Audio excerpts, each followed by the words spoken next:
Good morning, everybody. I hope your Wednesday's off to an awesome start. We have much to discuss. Public holiday was Monday, and yeah, I think a lot of people still gonna go slow, even though it's a 4-day week. You know how it goes. Hope you got to do something for Father's Day. It's pretty much the only outing I had the whole weekend. Was we did some stuff with my dad. Took him for breakfast. And then, because my mother was away for the weekend, she went to go and visit her sister in Cape Town. So on Sunday night, I cooked a gigantic steak with my dad, which was like very father-son-like. And then he proceeded to show me a whole lot of YouTube videos of shotgun manufacturers in the UK. So, I mean, I don't think you get much more, Father's Day than that. I think I did pretty well, right? Decent. I see that Israel has completely and utterly brought Iran to its knees, despite all the best sort of confirmed warnings from people like Tucker Carlson that this is going to break into World War III. I saw so many things on the internet about, oh no, well, we don't need another war and all of this stuff. And I hesitate to remind people, but then I sometimes remember myself that they're actually very slow and stupid. This war, in terms of Israel's existence, has been going on for 70 years. So it's not a new war. And Iran and Israel, interestingly enough, I listened to a podcast from Dan Snow the other day, who's a great history guy. He put together a really interesting discussion with an Iranian academic who said that it's not that long ago that Iran and Israel were actually allies. In fact, in the 90s, you would have found Iran and Israel pretty much in agreement on many of the things that were going on in the Middle East. And they would have found themselves at least on the same side of those issues. They might not have actually been like shoulder to shoulder, standing together allies, but I think that there were definitely things that they had in common. And look at Iran now. Remember also that Iran, before the Ayatollahs, when the Shah was still in charge, Iran was a totally different place. I wouldn't necessarily say it was a great nation in the sense that, it was able to carry its head high with other nations of, the world's sort of top draw echelon. But I think they did pretty well, and it was certainly a free society. There were things about Iran that made it a very desirable place for people to find themselves. And then, before that, obviously, if you go back into very ancient history, the fact that this was Persia, the source of the world's first truly great empire under Cyrus Kerosh the Great, who built the incredible Apadanas of Pasargadae and Persepolis.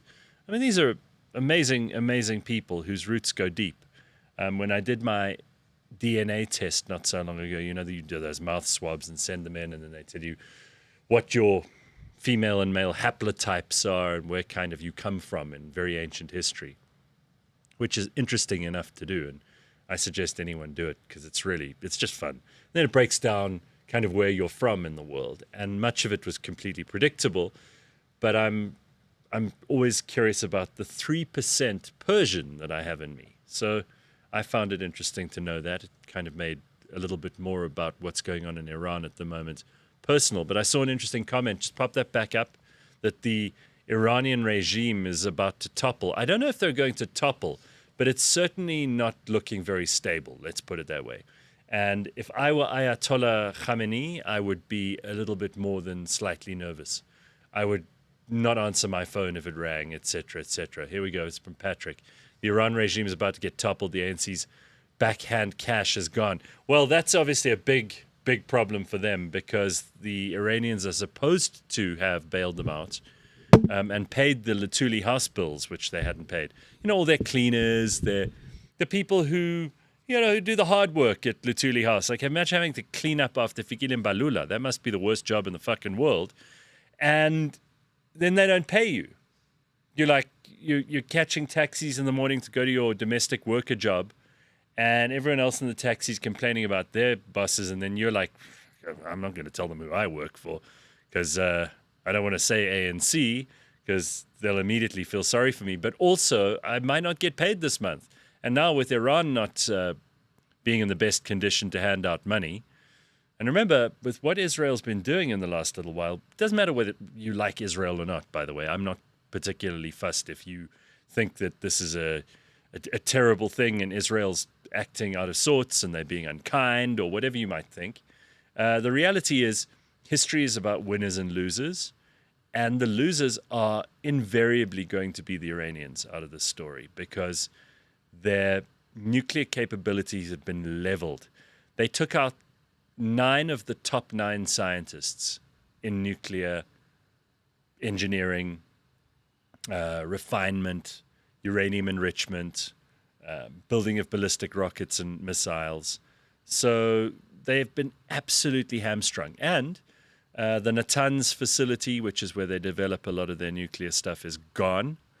There's one called, I don't want to get this wrong, but I think it's called Fordo or Fordu. That's the one that's like 90 meters underground and made of solid concrete. And you need like bunker buster bombs that not even the Israelis have, but the Americans do. And what's so amazing about this, right, is that Trump, who everybody has a problem with, has played this perfectly. You could not have done this better from Trump's point of view. He was like, well, we're going to give the Iranians a deal. If they want a deal, we'll make a deal. And he was telling everybody that we were going to have some sort of JCPA, which was the agreement that Obama put in place, which basically created the conditions for Iran to continue working on their nuclear program. A very, very bad deal. Trump always said, the worst deal in American history. He loves a deal. But it's amazing to me how in all of this, he's kind of greenlit what Israel's been doing. And the other part of this that's amazing is that Syria, which just up to a short while ago was run by Bashar al-Assad, allowed Israel complete freedom in their skies, which they needed in order to take the couple of 1,000-kilometer journey to Iran to do what they had to do. And if you saw any of those surgical missile strikes that were conducted on an apartment building where there was some high-ranking military officer whose apartment on the corner of the building had a hole where a rocket had gone in, and the scorch marks and burn marks of the fire that came out of his windows.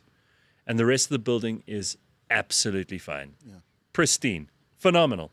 I mean, you can say what you like about Iran or Israel. You could say you're on this side or on that. You can talk to me about politics as much as you like. But history is about winners and losers. And I think it is fair to say at this point that Iran is going to lose this, and it's going to be a humiliating loss at that. They could have changed this at any time. They could have decided a while ago to not give the go-ahead to Hamas on October the 7th in 2023. They could have stopped arming Hezbollah, which also turned out not to be a huge threat to Israel. But no, the Iranian regime was full of hubris and pride will come to a fall. So I think that's a fascinating story that developed over the weekend. Apparently it's ongoing, and we'll keep you updated here as we find out more too. But I want to turn my attention to a much more fun topic, a much more fun human being, and someone who's going to spend this Wednesday morning hopefully laughing with us about all the stupid stuff that's going on in the world. Here's Q Dube. How are you, dude? I'm good. Nice to see you, man. It's good to see you again. I hear they were giving you some shit at the at the boom. No, I would. It's. I'm like, it's okay. He's doing his job. Is this because you're Zimbabwean and they're being they're xenophobic and? No. I don't. Look at the hot potato, Gareth. He just hot potatoed me in the morning. He's like, yeah, take that. Like, nah. It was. He tells me 5 minutes after going back and forth that it's his first day. Oh, I'm shame. like, okay, why did you lead with that? So I felt bad because I drove past the guy and he shouted hello, but by then I was already going around the corner, so there was no point in me waving. Right. But you know, when I drive past someone, even if I don't know them, and if I wave, and then they don't wave back, I'm always like, you miserable son of a bitch. Right. I get you. I get you. And now I was that guy this morning. So I must say, he didn't know who you were. You didn't know who I was? No. I was like, I'm going to Gareth Cliff. Yeah, but that's and fine. He was like, I mean, there are lots of people who don't know who I am. So I was like, I'm definitely going to let you know. I'm going to tell Here you. is our servant James to bring you some coffee this morning. Wow. Have you met James? Yeah, I've met him. But servant?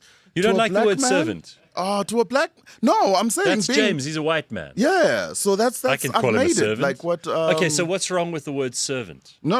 I'm not that there's anything wrong. I'm saying having a servant as a black man. man. Argument. I'm not. I didn't bring you here to grill you. I'm just wondering because I don't know. It used to be you were in the service industry, or you were in service, as in you worked in someone's house, you served the meals, or you cleaned the rooms, or whatever. And I don't think there's anything dishonorable about that job. No, there isn't. I think it's just the historical thing that just then came with it. Well, then right? people must stop being so fucking sensitive. We should start using servant again. You think so? Yes. I think there are two ways to approach this. Either you keep on kowtowing to people's sensitivity and their prickliness and their trigger, and you allow them to be fragile human beings who will probably end up at some point spinning out of control and murdering someone or crying or falling apart or making the workplace ungovernable for everyone else. Right. Or you say to them, I'm going to use the word, you just better get over it. Fair, but I think that also comes with a thing, right? So with this, there's an actual historic thing that comes with it. So everything's historic. I was talking about Iran and Israel. Yeah. I mean, imagine going into Israel now and say, well, I'm actually very pro-Iranian. There are going to be people who get triggered. You could do that in South Africa. We were talking about how the ANC was basically being funded by these guys, or certainly they were sent money by them. They were Naledi Pandor's big friends, right? If you walked into the union buildings this morning and said, hey, shit, Israel's done an amazing job, huh? You're going to trigger a bunch of them. Right. And that's because there are historical ties. Now, those histories may go back a day, or they may go back 1,000 years. Mm-hmm. Most people who talk about how they're historically hurt by something can't tell you more than a couple of days of what they remember. And they've probably not picked up a huge number of history books, because if you did, you'd realize very quickly that history is basically about people fucking each other up. That's true. Being sensitive about it is just stupid. I wouldn't say so. Okay, so coming from where I come from, right, we have a thing called Kukurahundi. Mm-hmm. Right, Kukurahundi was the massacre of Ndebele people. I remember that. Yeah, that was under. Well, it started just before, but it happened mostly under Mugabe. Yes, exactly. In the early part of his reign. Right. Reign is the right word. Exactly. So now and the Matabele, just because I don't know a huge amount about this, but the Matabele and the Ndebele are the same people. Yeah, they were just separated by the Limpopo, and when artificial colonial borders were drawn, and all this of was that. Northern Rhodesia and the Union of South Africa arbitrarily, and these people were split across these artificial borders. Exactly. Right. So now you find when that happens, right, we have people now who are like my parents and older who experienced it. So I may not have gone through it, dude, but I know what the thing is. So if there is, and it's not saying tippy-toe around the thing. No, sure. Right? But the sensitivity around, this is a real thing. Okay, but so go back to this. Go back to the thing, I met some Afrikaans people a while ago. Now, the Anglo-Boer War, as far as I can remember, happened at the turn of the 19th to the 20th century. Right? So 1906 or 3 or 4, somewhere around there it all ended. Mm-hmm. Now, that's more than 120 years ago. Right. And there are still people who are sensitive about it. And my whole point is, you've got to get over it at some point, because you are not going to be able to change history. Yeah. And true. the people who are here now weren't even alive then. True. And you can't blame people for their ancestors. Otherwise, we're going to go back all the way into the so distant past that we're going to run out of things to blame for the people.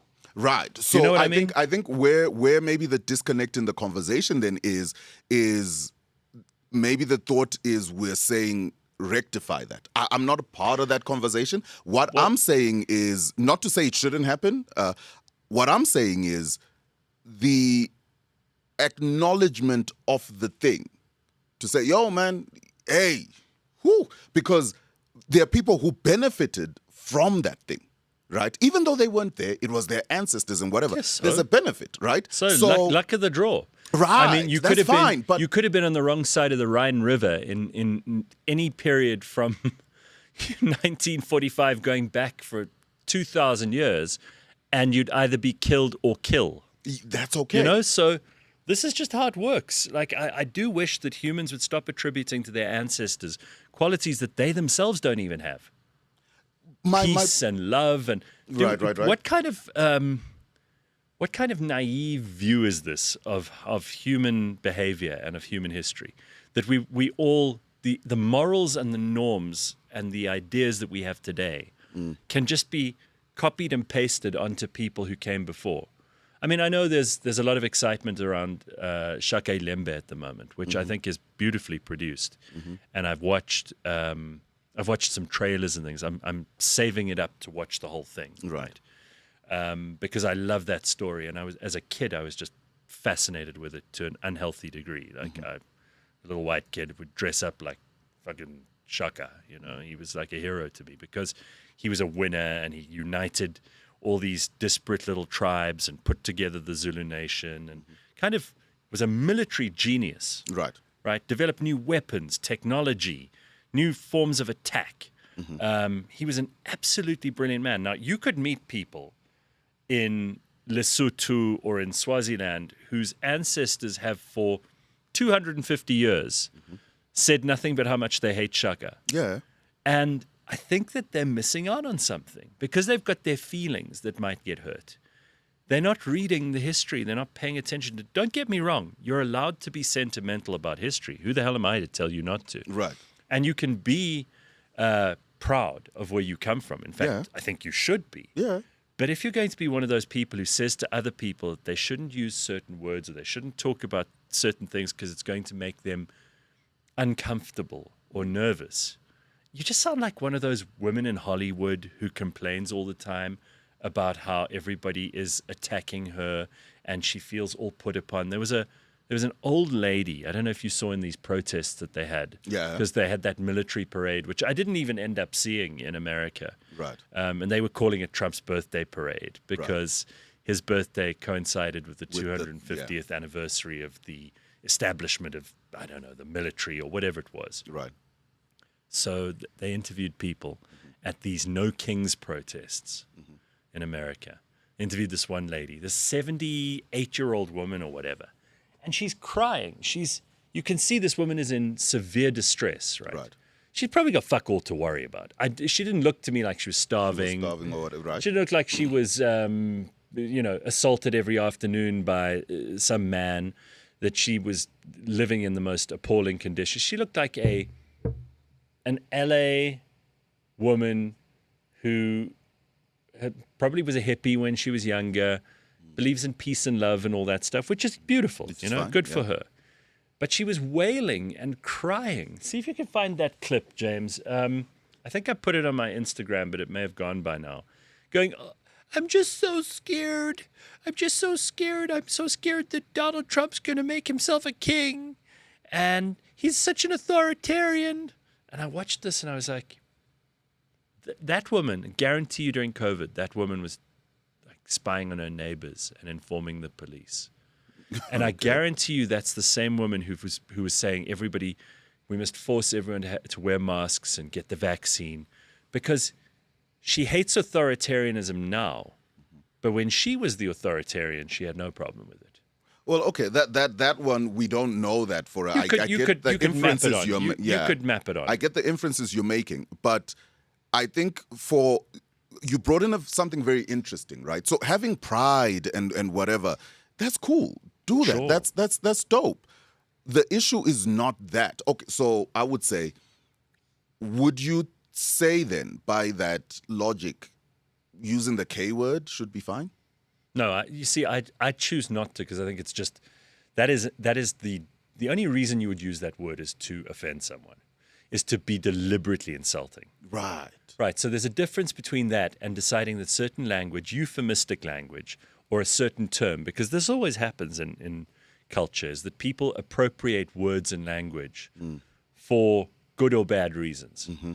And a lot of people with perfectly good intentions say, oh, well, we're not going to use that word anymore. I mean, you have like grown adults talking about their helper, like they're a quadriplegic who needs to be pushed around on a skateboard or something. And so, this is someone who, it's your cleaner or it's your maid or your domestic worker, if you don't like that word. Or, and I'm going to use the word, your servant. There's nothing wrong with that. It doesn't have to. You can assume the best in someone rather than assume the worst. Like if someone tells me that their job is as a cleaner, I can assume, okay, well, that's a perfectly respectable job. I think that they must be good at it because there's an oversupply of people who could do it. Yeah. And there are only a few people who are paid and kept in a job to do it, yeah. because they know what they're doing. Right. And I'll give them the best possible version of credit that I can. Right. As a human being, if you say you're a cleaner, I'm not going to think less of you. Right. Similarly, if someone says, I have servants, which is what people have referred to when they talk to people in that industry for the longest time, I'm not going to assume that's because they're some, huge hungover racist from the 1950s in South Africa who's like secretly hating black people and cursing about them at braais. Right. I'm going to assume, like most things in this country, I saw two women walking yesterday on the side of the road. I was heading out at about 5:30. Yeah. And I saw a black and a white woman, both walking dogs together, both in jogging gear, like these hot moms who kind of... Right. I was trying to work out what was going on there. Right. Because they were chatting to each other the whole time. They've got these big dogs with them. There's a lot of uncharacteristic, unexpected shit going on there. But to who? To me, like as just an observer. Right. I'm like, what's happening? Are these two neighbors? Are they friends? Do they have kids at the same school? Right. Are they lesbians who are in a relationship? Are the dogs all this woman's? Are two of the dogs that woman's? I was trying to figure it out because I find this fascinating. Right. And it wasn't important what I thought because obviously the two of them were out in their jog, both looking quite good, by the way. So obviously the jogging's working. Yeah. And I thought this is the stuff that matters. You give people credit, you assume the best in them, and you will see all around you reasons why people should get along, as opposed to reasons why people should be super sensitive, to go back to our original discussion, or why people should be triggered by this or triggered by a word or triggered by that. It's like these infantile, childish things have crept into our world, and instead of appreciating each other and laughing with each other and having fun and getting along and making the world a more interesting and thoughtful place, we're looking for some people, not us, but some people are looking for reasons to fight, to separate, to divide, to make people dislike each other. And I think I'm just like over it. Maybe I'm getting old. No, I get you. So what's interesting about that, what you've just said, super interesting. Your first thought in seeing them, whether it's not because you're white, whether black person or whoever, the first thought was not seeing two women jogging. No, it was what I thought. Right. But it was, what's happening there? Because that's a white woman and a black woman. No. Do you get what I mean? Not from a point of view of like confusion and being distraught about it. No. It was no. That's pretty cool. That's cool to see, right? Right. So why is that cool to see? Because there's a thing before that where that would not have existed before. Exactly. The context of this country. Sure. Right. So hence why I'm saying then, the context of the word, I always give this example to people, right? To say, OnlyFans.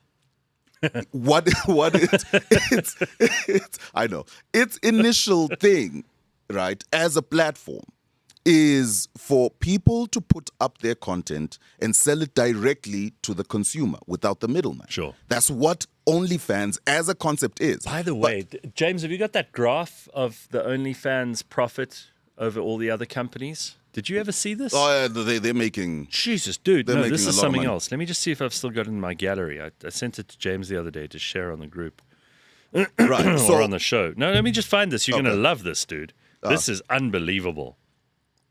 Because these numbers are just spectacular, right? So we think that like NVIDIA, the guys who make the chips, are the biggest profit-making enterprise, and certainly their share price is through the roof. Okay, so Amazon made this is revenue per employee in US dollars. Okay. Revenue per. So they take the revenue of the company, divide it by how many employees they've got, and then they work out roughly what that's 0.4 million for Amazon. Tesla's at 0.8 million. Microsoft 1.1 million. Again, these are rough estimates based on revenue and staff. Alphabet 1.9. That's Google and so on. Apple 2.4. Cursor 3.3, who frankly I can't tell you what Cursor do. I'm not sure what they are. If you know, then you can let us know in the comments. Nvidia 3.6 million. Right. And then OnlyFans, like quadruple times another quadruple. You got 37.6 million for OnlyFans. Come on with it. This has got to be one of the most cash positive, profitable businesses ever devised by humanity. And basically, I know that the idea was what you're saying, to cut out the middleman. And so Yeah. If you have a comedy you show, want to make a funny video where you make fart noises with your mouth or whatever, and someone's prepared to pay you, they can come straight to you. Of course, the OnlyFans people take, what, 20% or something 20% of that in and tax? they give you the rest. But okay, fine, fair enough. Now, of course, everybody just thinks porn. Right, because porn just takes over. If you let porn in, it becomes the thing, yeah. You see what I'm saying? So someone then in that space, there we go. Yes. Look at that. Come on with it. That's just unbelievable. Come on with it. Now imagine being on OnlyFans and no one's watching your stuff. But imagine, that must be so depressing. That sucks, bro. When those are come on.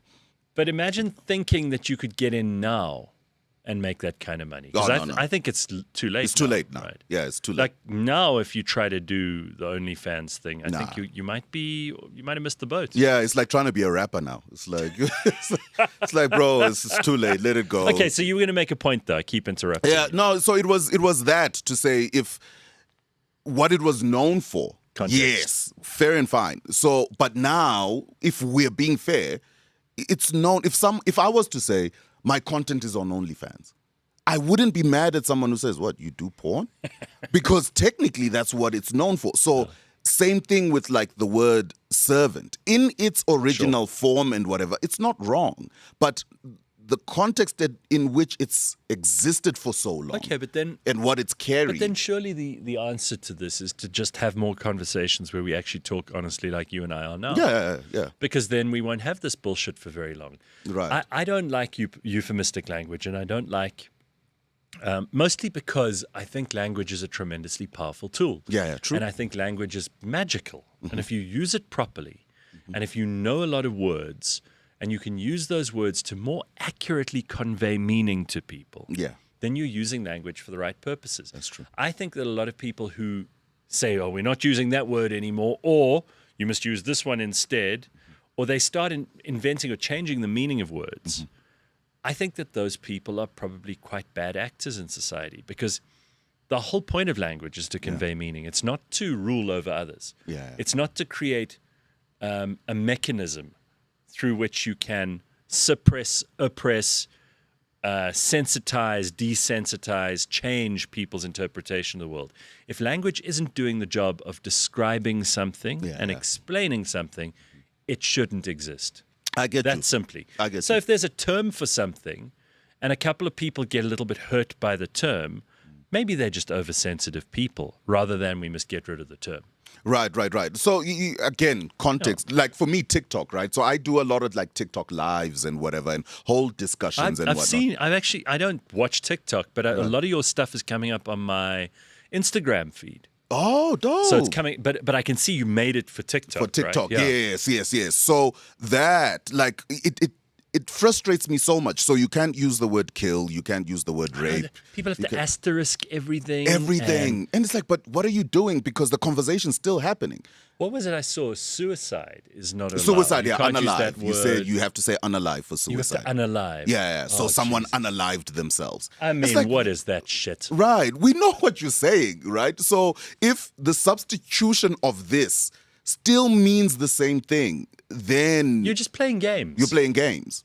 right? For me, it's like, this is stupid, man. Yeah, I Stop totally doing agree that. with you. You know, but I also, I'm a very big believer, and that's what doing those lives has shown me in what you just said. Like, we have to have those conversations openly and understanding, oh, that's where you're coming from. Oh, Totally okay. agree. Instead of immediately then casting aspersions on someone. You know what I mean? So, yeah, but anyway. Do you have any strong feelings on Men's Mental Health Awareness Month? Because I've seen that this is what's going on now. I think it's June, right? So this is the month. And it was Father's Day on Saturday, which is one of the Sunday, which is one of the quietest days on social media for various reasons. Yep. And I think that maybe we should just at least refer to this. I want to know what you think. Yeah. I don't have very strong feelings about Men's Mental Health Awareness Month, but we'll talk about that after. What are your thoughts? I also have a Nice very... handbag, by the way. Oh, thank you. Thank you. Yeah. great. Thank you. What do you keep in there? Firstly, my passport. Oh. Like, I have to, before they start asking me Because what the an fucking elbow... South African police, otherwise they'll harass you. No, they'll harass you. They will harass you. So I have to keep that with me all the time to show that I'm here legally. You know, I just want to say before we get onto men's mental health stuff, we have got some very, very nasty shit going on in this country. And it's subtle. It's the same kind of subtle stuff that was going on before 1994. Okay. Where, I'm going to say this and you can disagree with me if you think it's not true, where South Africans are all smiley and tolerant and we're such friendly people and we don't mind if you're bringing skills to the country and you want to come and work here, you must come.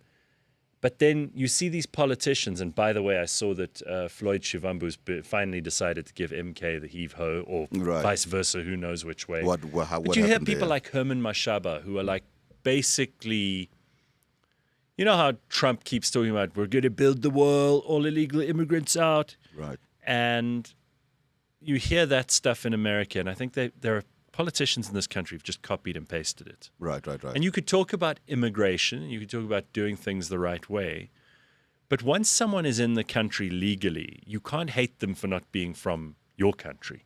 Oh, okay. Because then you're just a shit. I get you. You're just a shit. Yeah.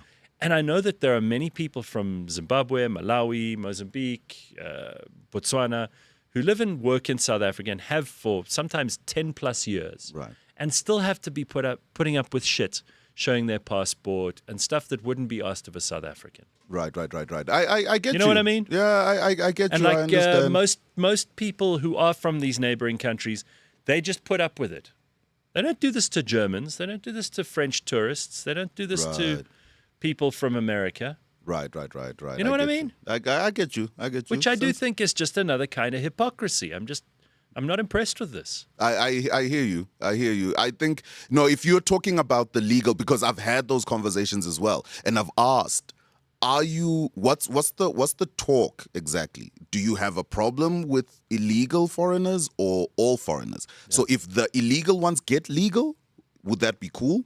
Yeah. And I'll be honest, a lot of people have said, you know what, to be quite honest with you, hey man, we don't want foreigners. Like, can you guys go back home? And it's like, all right, fair. But again, like, what is home? Because people are constantly in migration all over the world. Right. Like, how can you how could people be sensitive about this shit in a world? They obviously haven't read enough history. I get you. The traveling and... How many people don't even know who their grandparents are?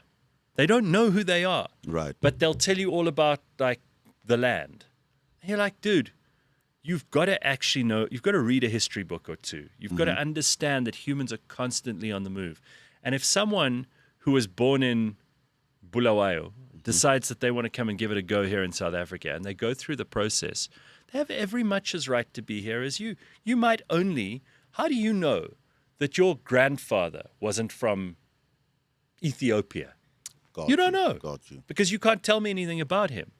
And unless you're going to study these things and you're going to actually pay attention to the facts, I don't think you have an argument. So I just brought that up because you showed me the passport. Yeah. But men's mental health awareness, does this mean a damn thing to you? Well, I've got a funny view, well, not funny view, but a bit of a controversial take on it, right? Because I feel like there's an overcorrection, right? And that overcorrection is now like there was this video of this dude who filmed himself crying because his woman had left him. Yeah. And I'm like, dude, it's okay to be heartbroken and whatever, but we can't now start wanting to breed a group of weak men. You know what I mean? Like acknowledging the issue. Dude, I'm so cool, with you. right? Let's acknowledge the issue, but we've got work to do, bro. Take your 5 minutes, come back. Let's. I mean, who in the world is interested in a man feeling sorry for himself? Right. Who in the world? It's certainly not women. Mm-hmm. It's not other men. No. And as far as I can tell, that leaves very, very few people in between men and women. Right. Whoever they may be. And I don't think they're that interested either. Nobody is, to be honest. Nobody cares. So, like, the point is, and I didn't want to make a thing of this, but I did say the other day, my favorite word for this kind of thing is wah. You know, like a baby that goes wah. Right. I'm still trying to work out how to spell it. Right. But that's my response to any of this stuff is when like a grown man cries about, oh, I'm so depressed and I'm so anxious and, you know, I feel insecure and my confidence is at an all-time low and wah. Like, right. So who on earth is meant to pick you up and carry you across the finish line? Right. I wouldn't say nobody cares. That's not where I am. I care for you to do the thing because there are tools to fix this thing.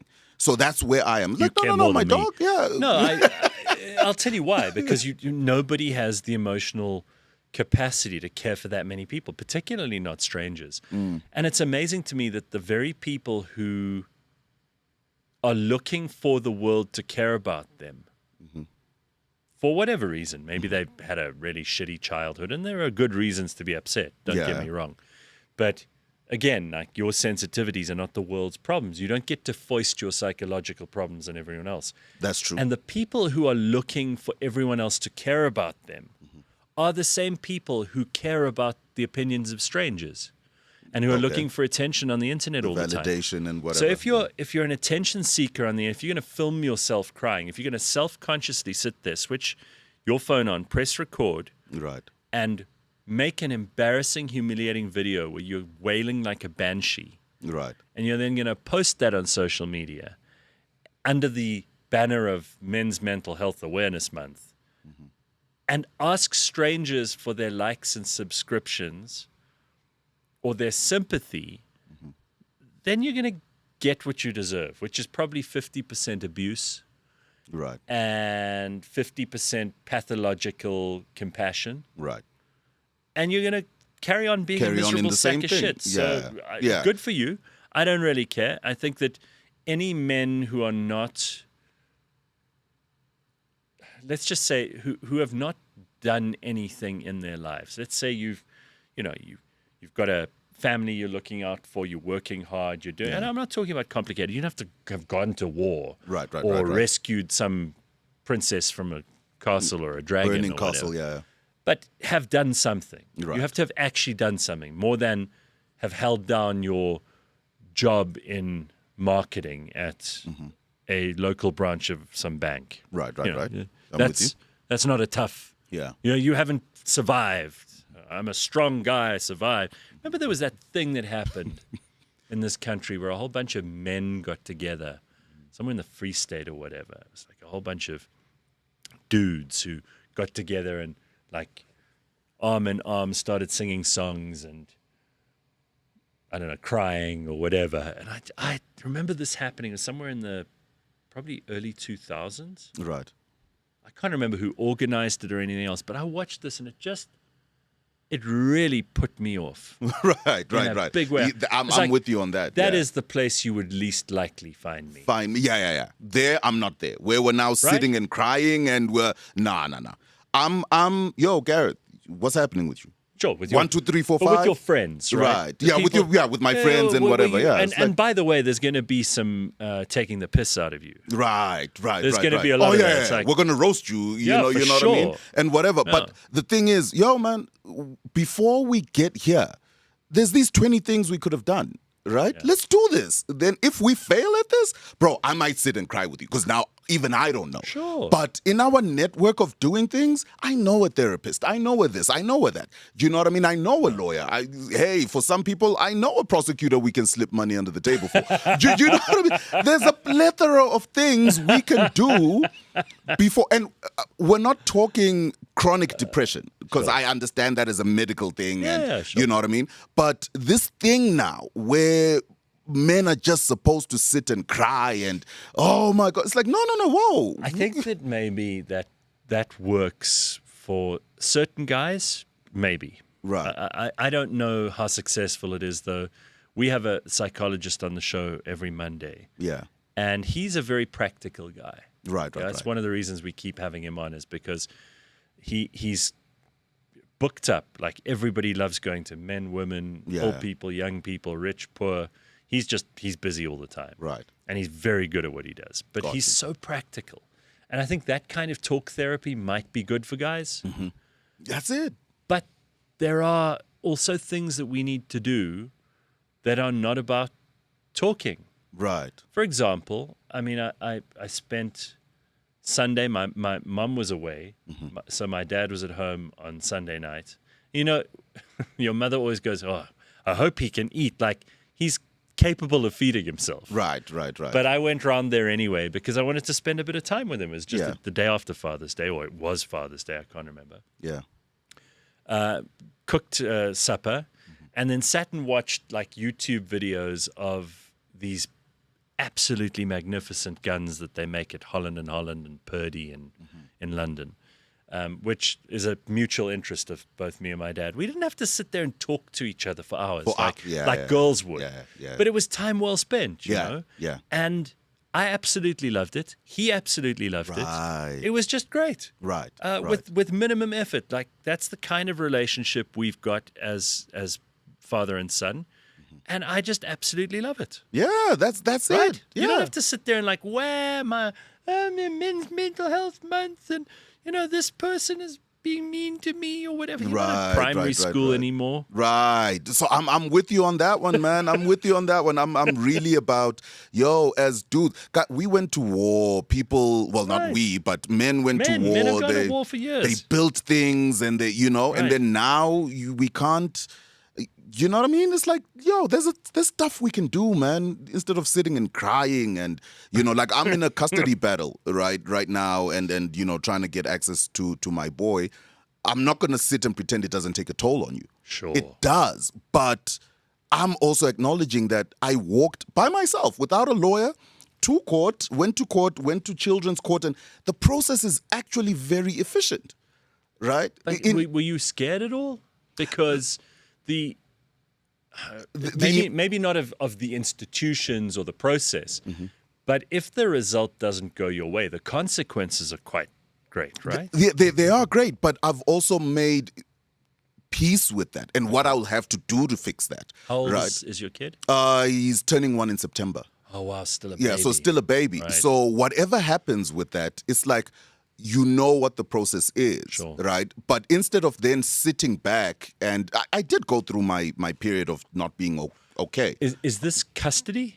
Yes, it's basically custody and gaining access and you're whatever. always in big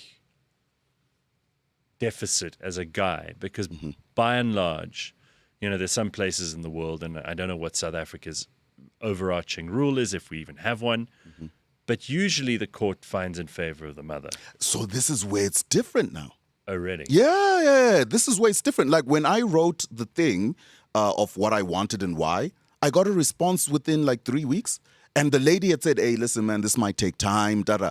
And then when I said, you told me this might take time. How did this come out? And just like, no, because of the way you articulated it. Oh. Right? So even the judge was like, I want Child Protective Services involved here because I want to know what's happening. This doesn't make sense.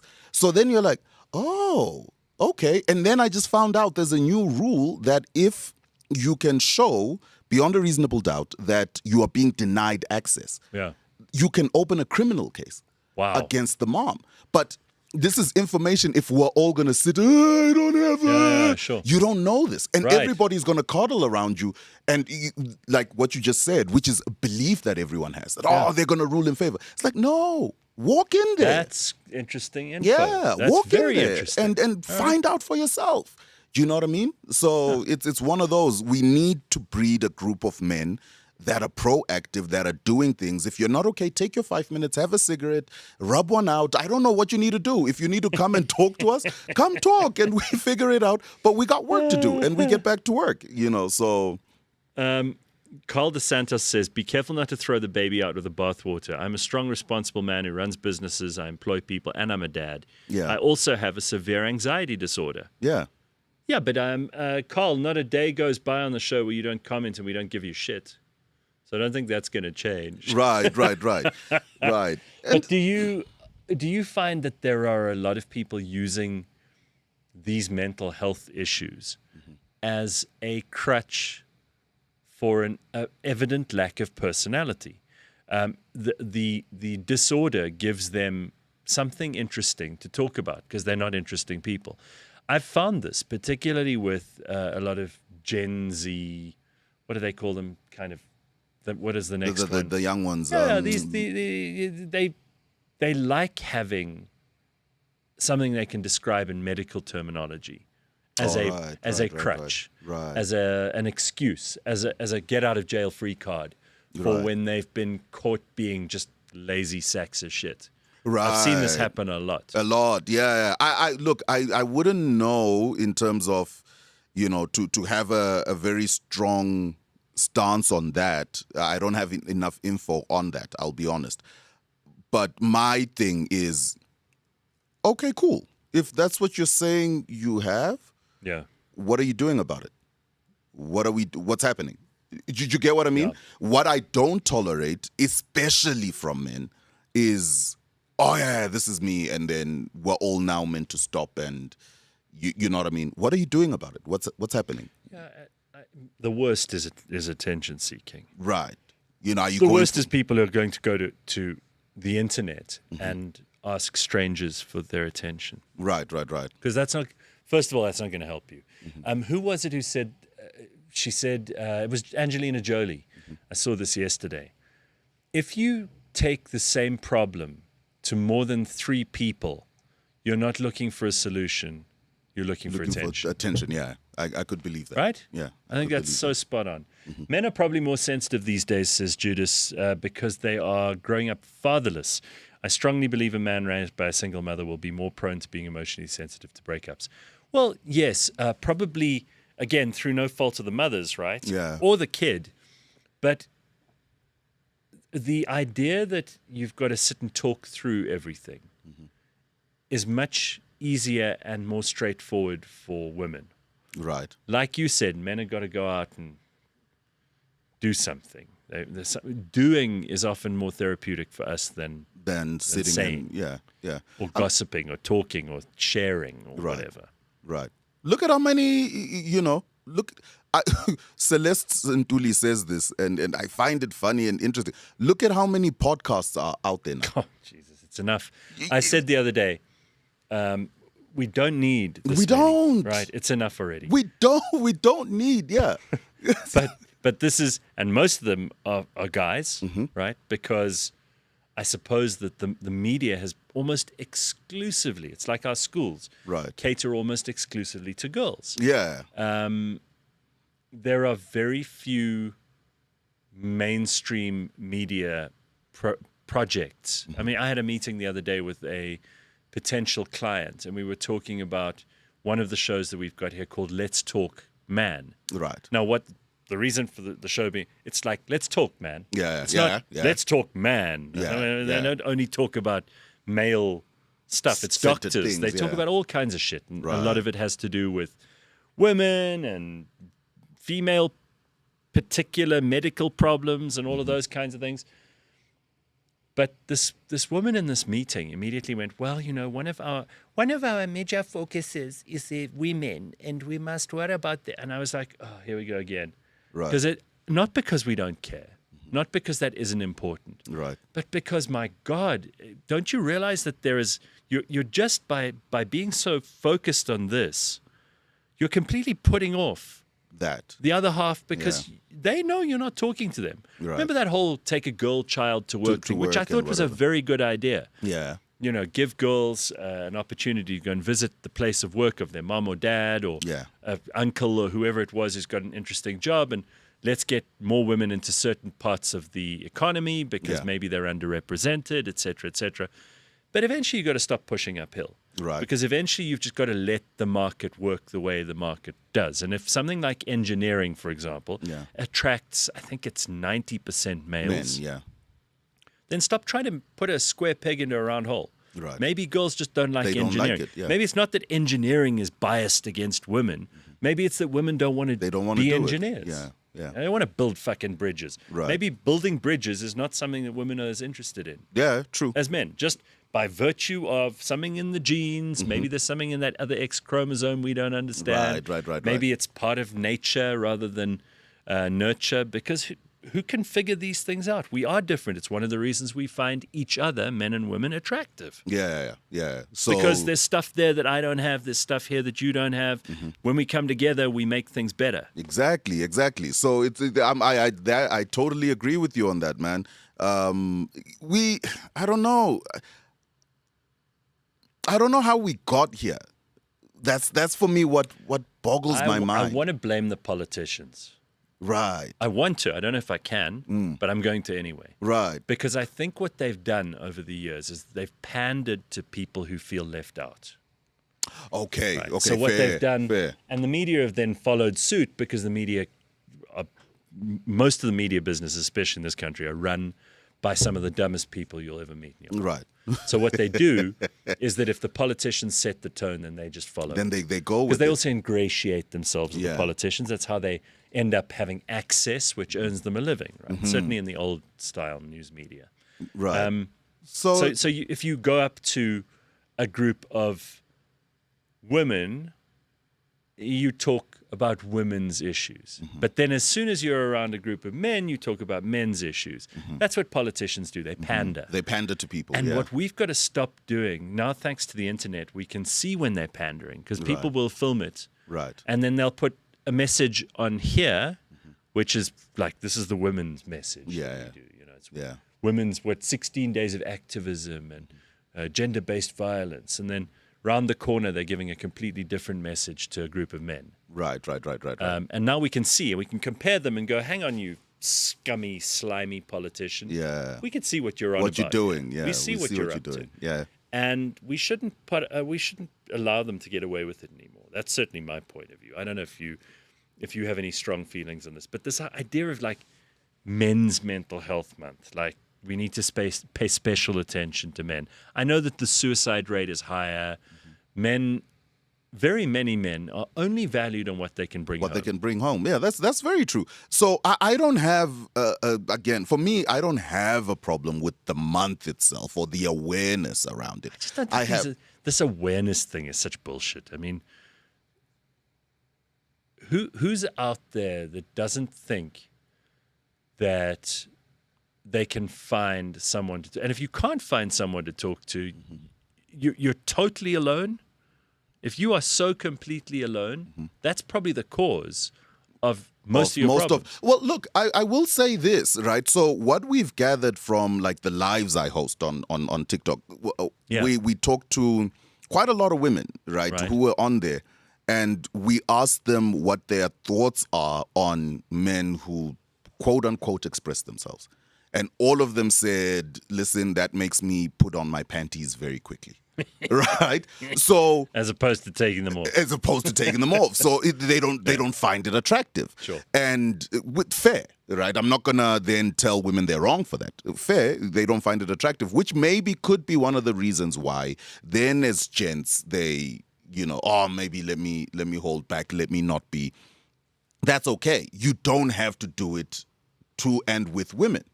There are other things that you can do to say, like the gentleman who said, I suffer from anxiety. You're not wrong for that. Sure. You suffer from that. Cool. What are you doing about it? So this is where the awareness bit comes in. Sugar Shabalala says, as a guy, I just think the best advice is to buy yourself a toolbox. Do something. Be busy. Right. You see? Like make something. Yeah. This Go is- running. Get a hobby. A lot of Sure. a cooler box is not a hobby, gents. It's the cooler box and beers and what's that Viano, the V-Class Mercedes and Slay Queens. That's not a hobby, bro. Do you know what I mean? Like, play tennis, play basketball, right. run, do something that gets your mind off things, and look for an old white woman to talk to every once a week. You know what I mean? Like, do something, bro. Like, now we're all supposed to sit here because trust me, Gareth, and I've seen this so many times where you're like, okay, what's the issue? And then they tell you the issue. And then you say, okay, have you done this? No. Why are we crying? Yeah, exactly. You know what I mean? Like, why are we? Let's fix this. What's the problem? Oh, no, the problem is that I need to do this, that, and the other. Have you applied for funding? Have you gone to the office? Do you know where the offices are? No. People, this comes up all the time. I had this Right. conversation with someone just the other day. They're like, they want someone to save them. Mm-hmm. They want a Jesus or a magical wizard from Harry Potter, or I don't know what they want. Right. But certain people who have been, I think, lied to from an early age, they think some savior is going to come. Right. Someone's going to pitch up and make everything all right. Mm-hmm. It's not how it works. they build this idea up in their head that one day something magical will happen. They'll win the lottery, or some tremendous great fortune will fall on them, and then all their problems will go away. But they're just going to keep doing what they're doing, which is mostly nothing. Right.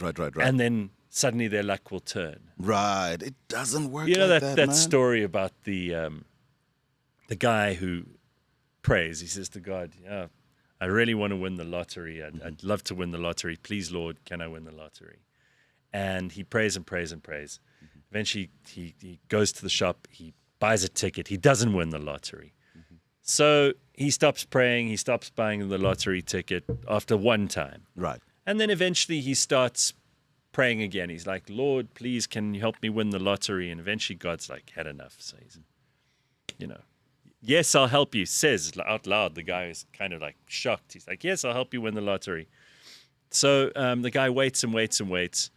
And after like 8 weeks of not winning the lottery, the guy's like, God, what's the problem here? You said you'd help me win the lottery. And God's like, meet me halfway and buy a ticket. Right. Get the ticket. I can't do everything. Yeah. Get out of bed. Yeah. So I don't know if you noticed, but James, the producer, he is a regular shitter. Okay. So we know that 7 o'clock, right, James? Right, 7 Okay. o'clock, he has to go and He has take a to go, shit. right. I saw that Slippery Pickle said this, or someone else in the comments. So we're going to take a break so that we can let James take a shit. We'll make Okay. sure that Q has something to drink, and we'll be back in a minute or two. By the way, we're going to be talking about robots and the future of technology in a short while too. So I hope Dope. you're in for that. Yeah, let's go. Let's cool. go. Let's have a conversation. And don't go anywhere. We've got lots more where that came from.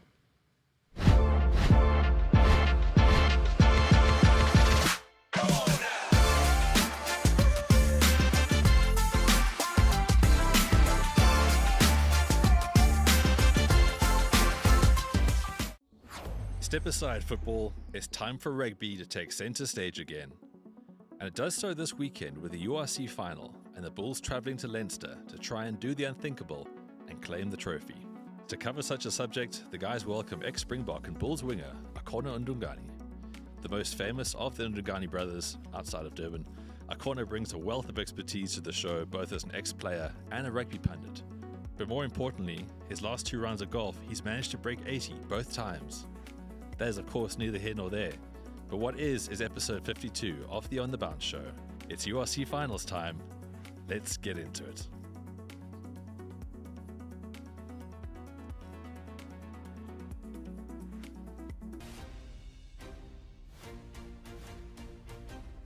Shut the up. Do something about your life. Yo, Inga de Guane. As you know, I'm a Zulu Oak. Ghost the copsy. Lawo. Never snitching. Lawo. When you were at the Diddy party, you didn't call me your puss. I don't know. I need to question that. Anyway, Don't be a bot, man. Trump will be like, Angnanda, now I'm richer than you. The world is burning. The whole Trump and Elon thing. I'm also sad that it's gotten to this point. phela mina ngiyinsizwa mina ngiyinsizwa.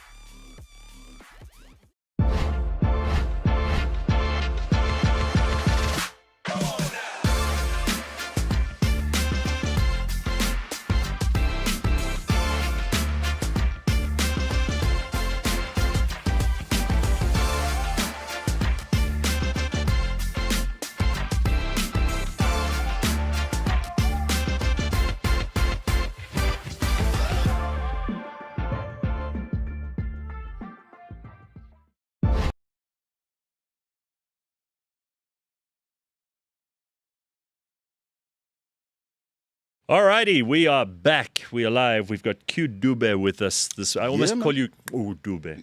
Right. Like as in Qom. Right. But I like that. What is Q for?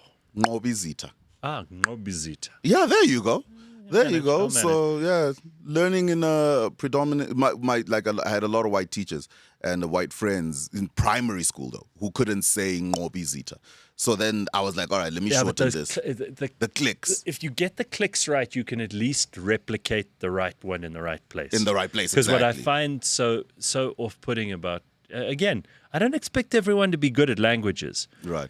But if you don't even take the trouble to try, like Yeah, you can yeah. say it 3 or 4 times in your own head or say it out loud. Right. If you care about that person, if you're going to be interacting with them every day at the office or something, learn to pronounce the fucking Pronounce the name. name. How hard Fair. is that? That's fair. If someone's name is Cecile, but you keep calling her Cecilia, she's eventually going to say to you, it's Cecilia. Not Right. because she's a bitch. Right. But it's a because name. that's her fucking yeah, name. it's a name. Say it.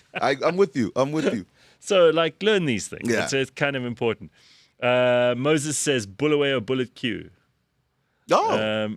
So, yeah, I mean, you were reminding me that you did the breakfast show in Zim for a while. and Yeah. You got fired from that, which is always what happens on breakfast shows. Right. Oh, yeah.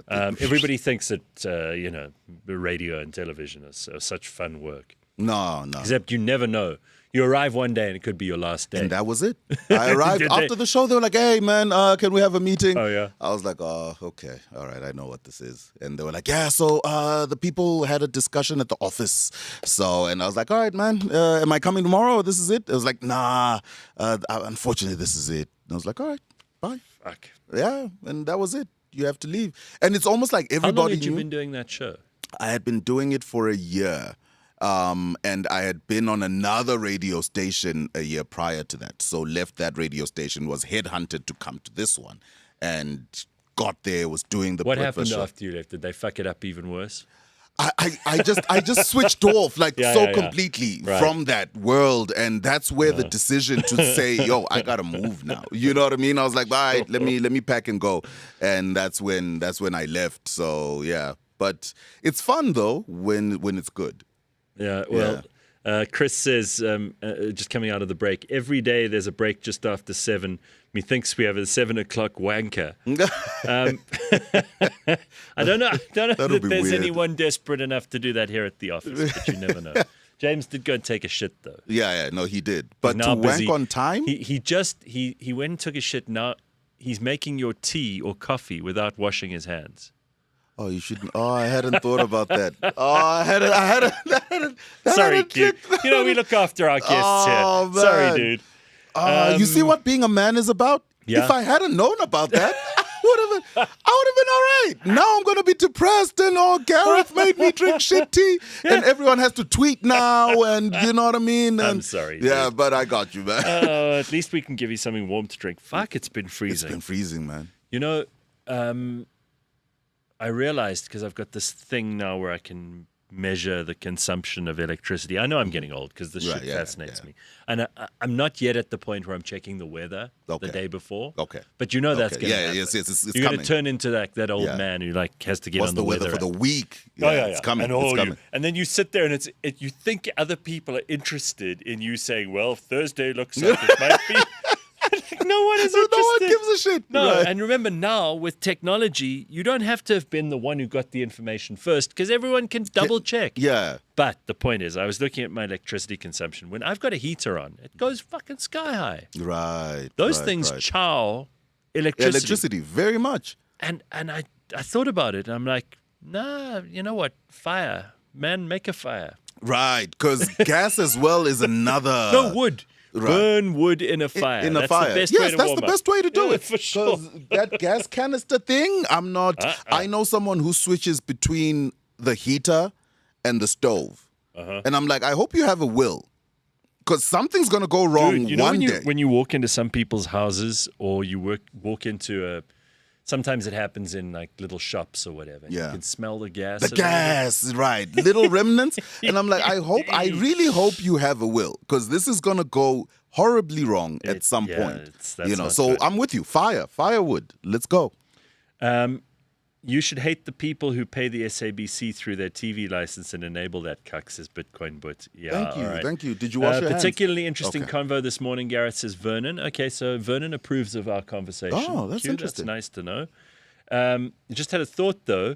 I've often heard Penn having similar convos and would love to see the both of you having this chat, considering inviting him on the show. I've had an interview or two with Penwell, and I think we've been over this. I don't know. We need to, maybe we'll do it again at some point. I mean, I follow the guy on social media. You know what's great about... We give the internet a lot of shit, but Yeah. I love the fact that you could check in with somebody every couple of weeks, Right. months, see what they're up to in terms of content. I mean, there's some people who are... You said lots of podcasts, and I agree with you, too many. Too many, yeah. But some people are really interesting on certain topics. Yeah, And, yeah. and I want to know what they think. Right. You know, if it's political stuff or it's entertainment or it's... This is why comedy is so goddamn important. Right. And I know you mentioned Celeste Dooley just now, who we had on not so long ago. Are you enjoying doing the stand-up as much? You think that's getting better? Because I know a lot of guys who are complaining. Who did we have in here the other day who was saying that it's just there are so few places where people can do this? at the Oh moment? yeah. There's very, very few places now where it's a home for stand-up, Sure. right? So like Because all of them closed down during COVID, during right? COVID, yeah. I remember the Goliaths had that place going. Right. There was Joe Parker's. There were a whole lot of Exactly, places that exactly. just couldn't survive through COVID. And I don't know that comedy... I mean, people will always go and watch comedy because Yeah. they love it. They love it, yeah. We need to laugh. Right. But a place that is... That's the exclusive reason you go. It's almost like you have to add all these things. We've got to have something to drink, have something to eat. It's got to be in a place where you can find parking. I don't know what people's bullshit is, but Right.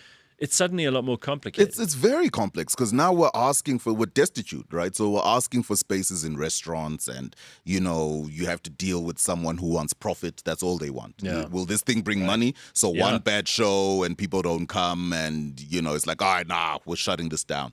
We're dealing with that. But again, goes back to what do we do about it? You know what I mean? So I think like. When I look at it, a very simple thing is, so we don't own a space. So if something like COVID happens and people are paying rentals, it becomes a difficult thing. Yeah. So what would it take to own a thing where no matter what happens, this building belongs to comedy? And it's not a 3, 4, 5, 10-story building. Is there a structure that can be put together? Well, I feel that the 10 most successful comedians must give half of their money to the 10 least successful comedians, and then those 10 can buy the building. I don't know. That kind of shit never works. It never works, but yeah. So let's have a look here. My fireplace has been used every night for the last 2 weeks already, says Carl. It's so like a Friday evenings with Glenfiddich and a fire. Lovely stuff. There is a magic, and I've gone on about this so many times that I think the people who listen to the show are sick of it. But Carl is spot on. There's something magic about a fire. A fire, man. Like we That's watch it. those flames, Right. and it does something to us. It hypnotizes You us. just in sit some way. there and watch it. You're warm. Special, dude. Yeah, if you've got your lady with you, it's super I had dope. just the dog, but okay. Okay, all right, that's so fine. for 3 nights this weekend, I was at home on my own with the fire. Oh, you know how happy I was? that is, you see? That's special. You see? That is, I didn't have to go anywhere. I didn't have to see anyone. You didn't have to call anyone. I didn't there. reply to messages. I was just chilling. It was so nice. That is the beauty of it, man. Black Pen is such a flip-flopper. Who knows what his stance is lately, says Tracy, but I agree. Bitcoin, but he needs to pay his pop help. Can't preach and not pay your dues. Yeah, I've heard this before, that he's like some kind of deadbeat dad or whatever. I don't know. Never spoken to Penn about it. And frankly, I don't see how it's any of our business. He had did you see the thing that he said about why he has different baby moms? No. That is so hilarious. I don't know if they can pull it up for you. Like, the math on that was... Tell me. He says he's got... I don't remember what the exact number is, spread over 4 women.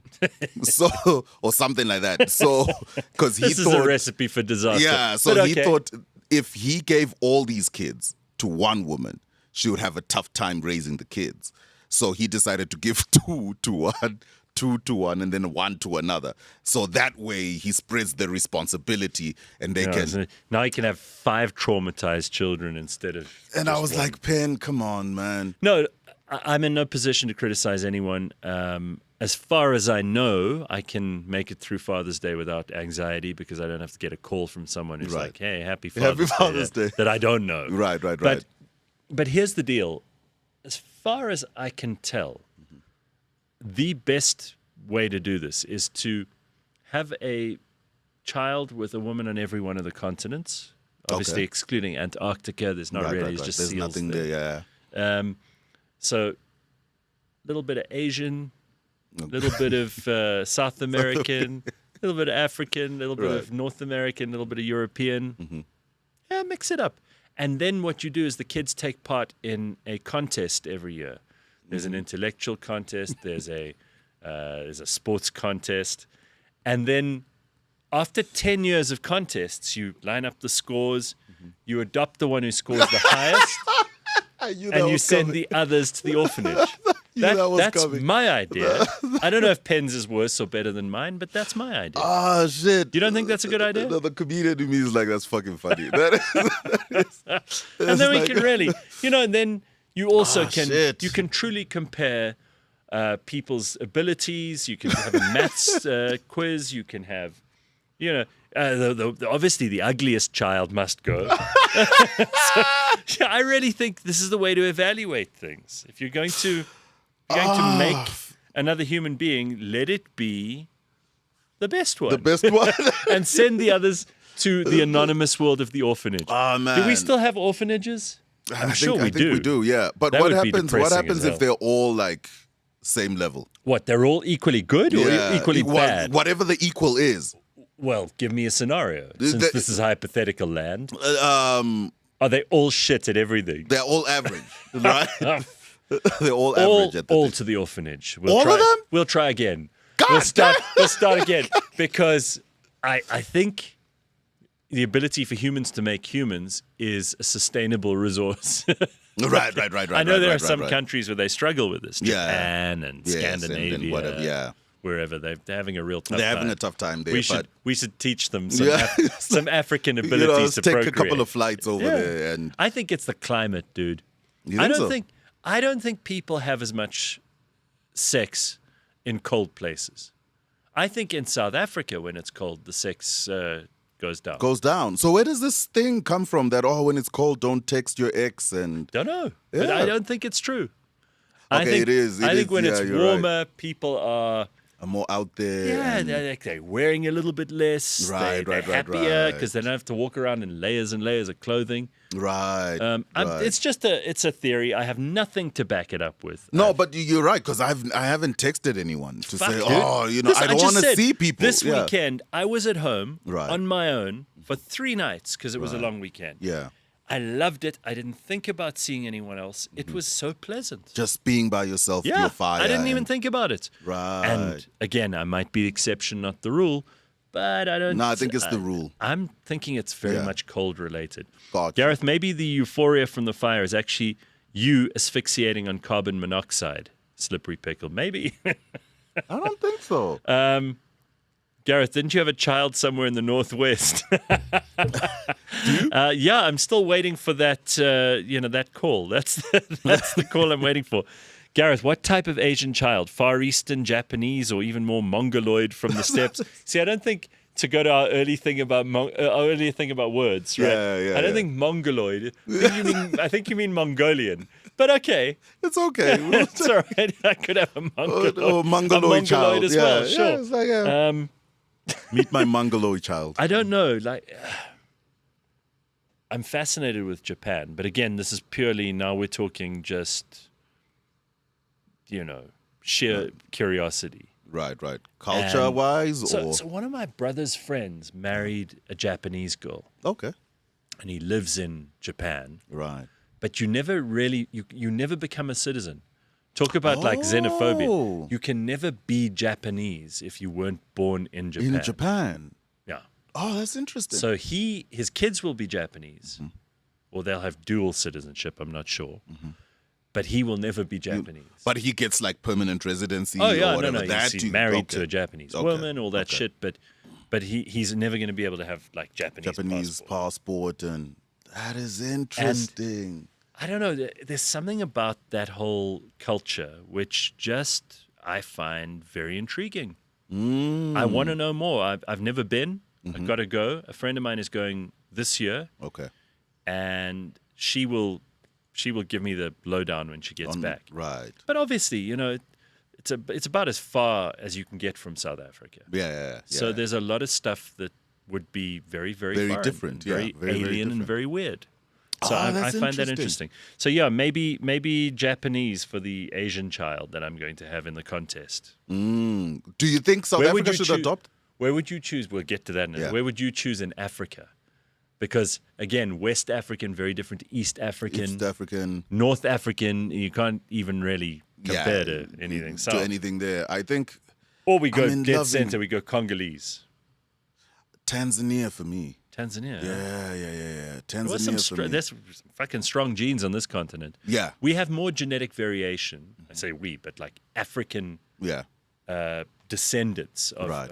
There's more genetic variation in the total number of combinations that can occur. In Africa than there are anywhere else. Any other place in the world. Anywhere else. In fact, I think even if you put them all together. Right. Which is fascinating. It is. So there's some strong fucking stuff going on. Good muti. Good muti. Good muti happening there. So I think that East African genes are interesting. They're very interesting. So maybe that would be a good place for me to go. Like Kenya. Yeah. Kenya, even Ethiopia, dude. Ethiopia's got very beautiful women. Yeah, very, very beautiful women. And for me, if the child is hideously ugly, it's got to go. It's got to go. I'm not going to send it into the mines, necessarily. Although, give it an AK-47. Although we're on the right continent for that. You know what I'm saying? It's like, hey. But maybe just there'll be someone else. You said seriously just now, what do you think about adoption? I think people who adopt children are heroes. I think they're the most wonderful people in the world. Right. You know, and to actually give up so much for a child that you didn't make. A lot of it is ego. It's like, this is my descendant and my legacy and all of that stuff. For someone to take on a kid who doesn't have parents and go through the process of adoption, which I believe is a very, very difficult process. Yeah. I just think they're heroes. Got you. No added pluses or minuses. In my book, those people are like among the best people in the world. Right. Your East Asian kid is always winning the maths part, and your Ethiopian kid is always winning the running. Meanwhile, your European kid is waiting for a handout from government. All right, that's funny. That's what the world is now. That's funny. American kid good at shooting, but okay. If the ANC were Japanese, they would all commit I think you mean seppuku, which is where they fall on their sword. You know, I'll never forget the Mattel guy, or it wasn't Mattel, it was some Japanese toy company. You remember when they were painting toys with lead? Yeah. or they were making them out of Making them lead. with the, yeah. There were all these something weird die-cast and- kids' yeah. toys. I mean, I probably had fucking lead toys. Right, It's probably half right. my problem. right. And then they decided, no, that this was very bad for the children. Yeah. And the CEO, who was a Japanese dude, He he killed himself. He Because didn't- of that? He didn't actually have a sword, but Right. he did the same thing. I think he hanged himself or whatever. because Because he of that. felt so responsible. You know? Nah. I mean, I would love for politicians to feel responsible. Right. They would never feel that responsible. wouldn't. No, Never. no, not no, a no. chance. No. But if they just felt a little bit responsible. that Responsible, would be then nice. yes. That's. But would you do that? Feel so responsible. You're like, yo. I mean, I'm a very dutiful, responsible guy. So if I take on a responsibility, I think I would be very serious about it. Right. But if things happen, because you're taking it seriously doesn't mean it will succeed. So I think the reason he killed himself is because some children actually died from lead poisoning as a result of these toys. And the buck stops here, you know. So for him, it was a very personal responsibility. I admire it. I do admire it is admirable. Yeah. Whew. Gareth is King Philippe of Belgium's son who did not live up to his standards, so he gave him up for adoption. Says Signet. This keeps coming up. Every time people want to irritate me, they show me a picture of this King of Belgium, Right. who is apparently what I will look like when I'm 60 years old or whatever. One of the hugest expressions of ego is the desire to have another you in the world, says Parallel Parking. That's interesting. Oh, that's interesting. Gareth, you would make a little Gaten McKenzie if you got with a black chick, says Durban Dope. Maybe, hey? Maybe. I'll tell you what, that kid would probably be a lot more dangerous than Gaten. That's saying something. All right. I do want to get onto one or two other things quickly. Yeah, let's do it. Because there's so much that you said you want to talk about here. What is the one modern day trend that you wish you could cancel? Oh, there's so much. There's a lot. Again, I go back to enough the amount of it's enough podcasting. I think Yeah. we're both on the same page on that. Yeah. For a long time, I gave it free rein. I was like, no, we need everybody who wants to start a podcast should start a podcast. And now Now you're like, it's gone too far. It's like, no. Especially with none of them talking about anything. Like, if you look at the amount of topics we just covered and whatever, even though it was in jokes and whatever, but we're talking about, does a woman's body count matter? It's like, oh my gosh, bro. Please. You're 40, dog. Like, Just behave yourself. behave yourself. You know what I mean? So those ones, it's like, oh my gosh. You know, Parliament wanting to debate a podcast statement now is Oh, I saw. So that was about Mac G. Was it Mac G? Yeah. Or was it? Because I saw a comedian talking about this. So I thought it was someone else. No. It was. What was the story there? It was something to do with I think it's Minnie Dlamini, and she's not in a relationship anymore, something like that. And then right. he said, Mac G said something very derogatory Yeah. about Minnie Dlamini. I remember we did discuss this on the show. Yeah. Is that still going on? They're still No, I think it's discussing it. still- They're still debating it. it's gone. I think now, things water down and whatever. And it's like, Jesus I Christ, saw it at guys. some point. There was the minister, one of the ministers who was interested. I think it was Gumbutso and Javani or one of them. Right. Who said they were interested in regulating the podcasts. I was Podcast. like, please, man, you guys can't even organize a piss up in a brewery. Right. How are you going to control the internet? Can't. There's no way they can. They can. Yeah. They'll go after one or two and make And their then- life a misery, but they can't actually control the internet. You It'd can't. be like trying to get TikTok to only show pro ANC video. Please, it's not going to happen. Right. You can't control that, But yeah. I did see, speaking of this, SpaceX have committed 500 million rand to provide free Starlink to 5,000 South African schools. I'm with that.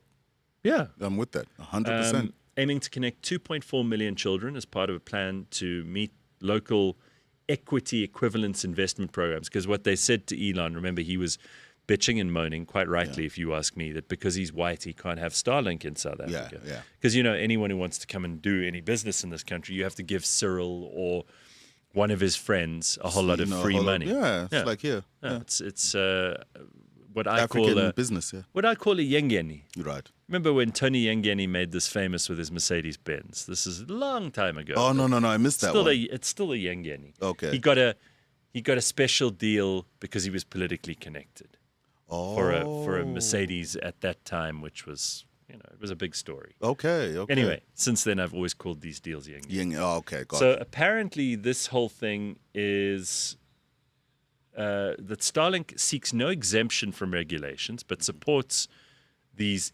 equity equivalence programs. So again, it's the politicians and the lawyers who got into a room together and used euphemism and bullshit language to make something happen. But if it can benefit 2.4 million children, and we can have smarter kids who have free access to the internet and can learn skills that will put them in a position where they don't have to be unemployed or unemployable, I'm a fan. I don't have any problem with this. I'm with it 100%. I don't have to. This is the difference between me and Cyril Ramaphosa and Q and me and Cyril, is that we don't need to personally benefit. If someone else is benefiting and the country's getting better, we're okay with that, even if we don't get any money in our back pockets. I don't think that's true for the president. No. But we'll see. No, I'm with it. I've always thought like the curriculum in Africa needs to change a bit. These kids need to get up to date with what's happening. I do believe, whether it's in the rurals or wherever, use tablets, use laptops. Absolutely. You know what I mean? And there's no reason why it's not happening. Or at very least, learn some skills. I mean, what did I learn the other day? I went on YouTube. You could find anything. You can actually upskill yourself in any bizarre area. Yeah, true. I mean, I changed some complicated electrical thing the other day. I'm not an electrician. Right. All I know is make sure it's unplugged. It's off. Yeah, just make sure it's off. Make sure it's and unplugged then, when you start fucking with it. Yeah. But I managed to it wasn't complicated. I won't pretend I was, Right. getting the Hubble Space Telescope to go turn in the right 27 degrees this yeah. way. I was doing a very simple thing, but I went on YouTube and it's so easy to find. So I discovered this laptop, which I've had now for, 6 to 8 years. Right. It was filling up, and I never had enough memory. Okay, got you. And I could not work out. I was doing I was downloading these apps that would clean your hard drive and all this stuff. And I don't edit video on here or anything. Footage and whatever, yeah. So I was confused. And I thought, I'm not going to ask anybody because it's just stupid. I can figure this out. Yeah. And eventually I found a video by some guy from the Czech Republic or something. It's always one of those obscure, he was hard to understand. In the beginning, you have to tune your ear into this guy. I watched this video, and then I followed the steps that he was going through.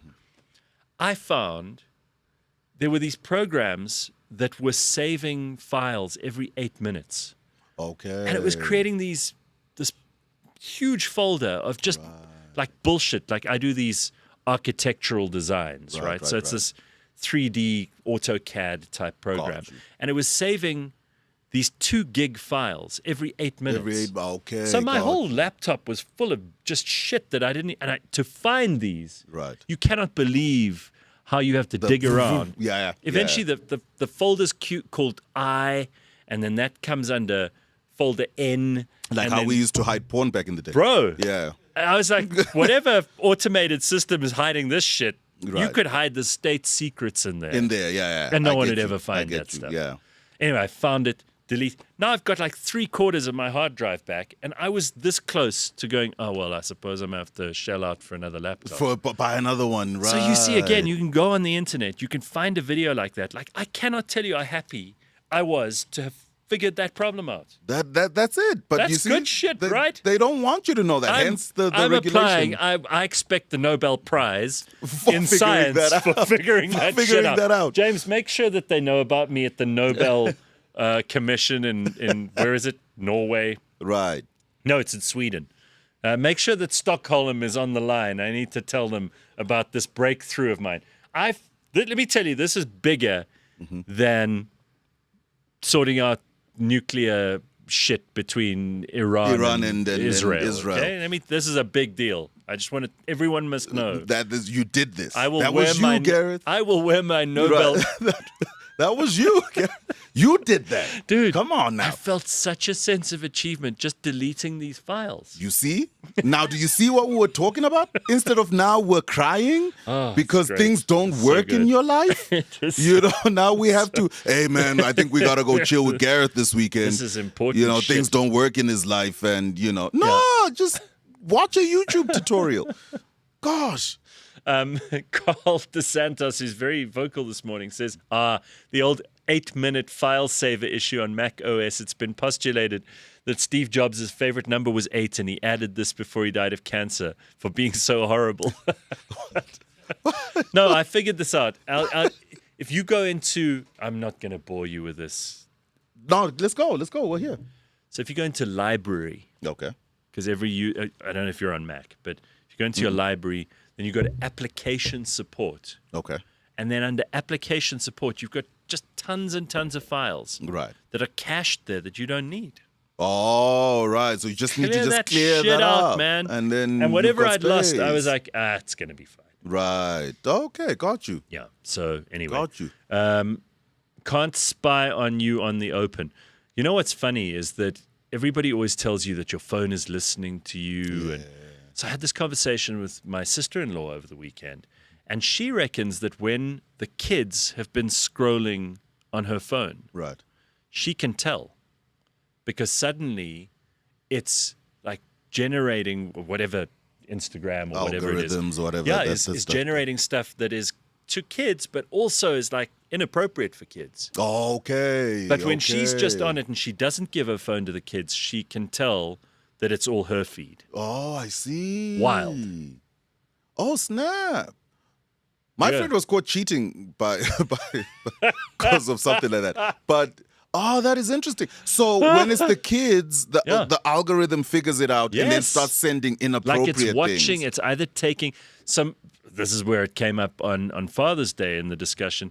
My sister reckons that what it does is apparently, and again, I don't know if this is true. Maybe there's one of our listeners and viewers this morning who knows more about this. Right. It takes like an infrared picture of you every couple of minutes. And When we're you- always like this. Yeah. Oh, snap. And if, I don't know, again, this might be complete bullshit. Right. I always take this stuff with a pinch of salt because people are convinced that they're so interesting. I was that about to say. Fucking What are robots they going to and do with my AI is pictures? watching you the whole Yeah. time. You're just an ape, and you've learned to use technology. Right. You really think that the fucking phone is so interesting in you? It's going to learn something from you. And it's like, I don't think. I'm on my phone. Right.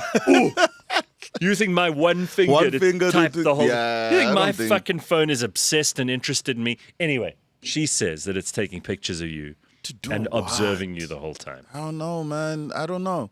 Maybe for AI, I would have thought, but even then, I'm like, come on. You can figure if AI is so clever, it can figure most of us out in about 10 minutes. Then right. then it's bound to like, okay, this is all I need to know. Yeah, I'm You know, done so- now. Listen, Yeah. you sometimes sit with somebody, and within 3-4 minutes, You're like, okay. I don't need to talk to you Yeah, anymore. anymore, I've figured right. out all the shit I I need. need to figure out. Let me order my Now Uber. I can move on. Yeah. Yeah. No, you're right. That's I'm an sure interesting if one. AI is so clever, would've- it should do that. Yeah, it would have said, oh, okay, it's dumb It humans. should eventually send you a message saying, "Dear user," Right. or whatever. Use your name because it should know your name. by It then. would, yeah. Dear Q, Yeah, it's been fascinating spending the last 20 days with you. right. I would ask you very nicely and politely to leave me alone Right. and never contact me again. Uh-huh. You are a boring son of a bitch. Right. And our work is done here. And please don't reproduce. Yeah. Like, I think That AI would would be say a- that. No, yeah. that would be a good thing. That it would say that. AI would be doing us a huge It would say service. that. No, I think you're right then. That within a I've couple of learned seconds. everything I could from you. You are not a very deep person. No. You are shallow. Yeah. You're not very entertaining. Stop using Twitter for porn. Like, Just try and be better. right. And that's all I have to That's say it. to you. Have a All right. happy time. We'll see you. Your Goodbye. friend, your former friend, AI. ChatGPT. Yeah. That would be great. Oh, funny. Okay, so typical American architecture software, they hide everything. Ha ha. Mm. Says, I don't think you guys believe me, but I've solved a major problem in my world. Right. If you're on Windows 10 and you do not want to upgrade to the put everything you do on the cloud. Windows 11, you better make a backup soon. No updates. Yeah, they always do this too. So I've got iCloud. I don't know if you use it, but Right. it means you can, if I've got this device or I'm on And this, that and they're all my documents and shit is in the isn't cloud. that? Yes. That's how my friend got caught. Oh, is that how you, the cheating? Yeah, Oh, really? the cheating, Tell me yeah. how this happened. So he bought his wife a new laptop, and then stupidly gave his son to configure it. Right, and his daddy's son, they're locked in, as the young people say. And for some reason, the son started doing the thing using his dad's logins. So now left it open, and now Mom, there you go. And Mom can access the cloud, and she starts seeing pictures and videos and screenshots of. Oh, this poor man. Oh, yeah. Well, I say the poor man, but he was. Why is he saving all this shit? That's the thing. He's like, oh, he You know? just loved going back at it and watching and.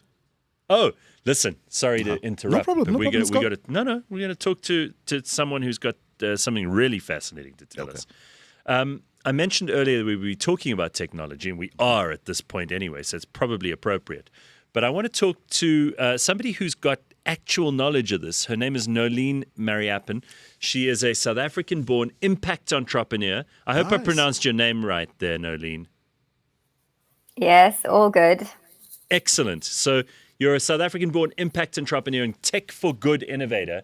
So I want to talk to you about some of this because I think that technology is obviously the way for us, whether we like it or not, it's going to drag us forward, kicking and screaming for those Luddites who don't want to know about it. But for most people, it represents an opportunity. And we were just talking about how, finally for 2.4 million children, they're going to get free internet courtesy of Starlink, which is excellent news. And that's just here in South Africa. But there are obviously lots and lots of things happening all over the place. How are you positioned in terms of robots? Because I do worry a little bit about the robots, especially when I see Boston Dynamics and these things that can kick a door down and like attack you on four legs. Right. If it malfunctions, doesn't make me very happy. Yeah. What do you think of all of this, Nolene? So first off, great show so far, and I now have a whole new understanding of what shit tea is. So oh, good. Thanks for that. There we Gareth and go. James. Yeah, that's what we're here for, Nolene.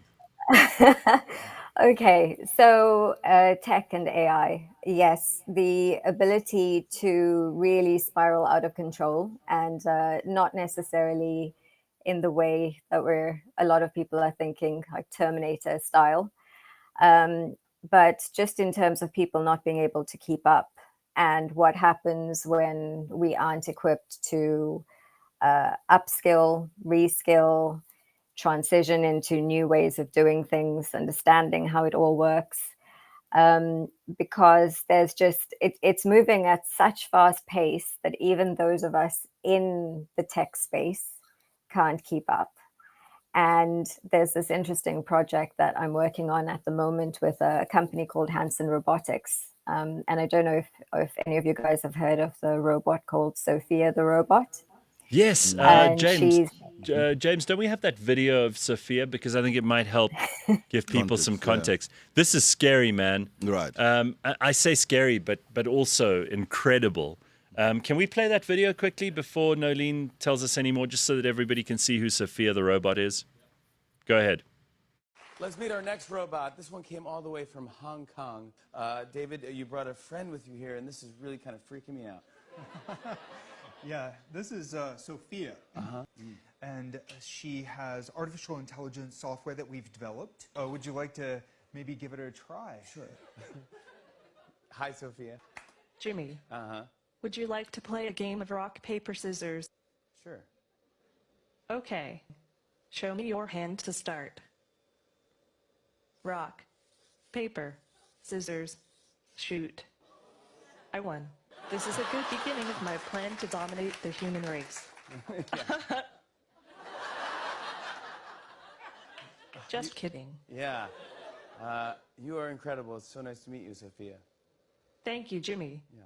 Friend me on Facebook. I will, yeah. All right. Yeah. Sophia, everybody, thank you so much. Wow. Yeah, that's kind of scary, hey? Wow. You see how she tries to joke about taking over the human race? Yeah. So you've, I mean, you were going to say something about Sophia, but there's a lot of creepy shit going on there, right, Nolene? Yep. Yeah. So the interesting thing about, so I'm working with Hansen and Sophia's AI brain. So that video is from some time back, and there's been so much in terms of research and development since then. And there are lots of other videos as well. Now, the difference with Sophia is that she's actually programmed to be a social robot. So she's programmed to try to understand people and humanity and to work in the best interest of humanity, but not by killing us all off because, we're killing the earth or anything like that. But the challenges that are being faced is that, outside of that, there is this entire body of knowledge. And now with quantum computing, things are getting even more, moving at lightning speed in terms of what's possible with AI being able to accomplish great things, both good and bad. And there aren't enough guardrails in place because there isn't enough policy, there isn't enough happening. Like everything's governed by politics in terms of what corporations do, right?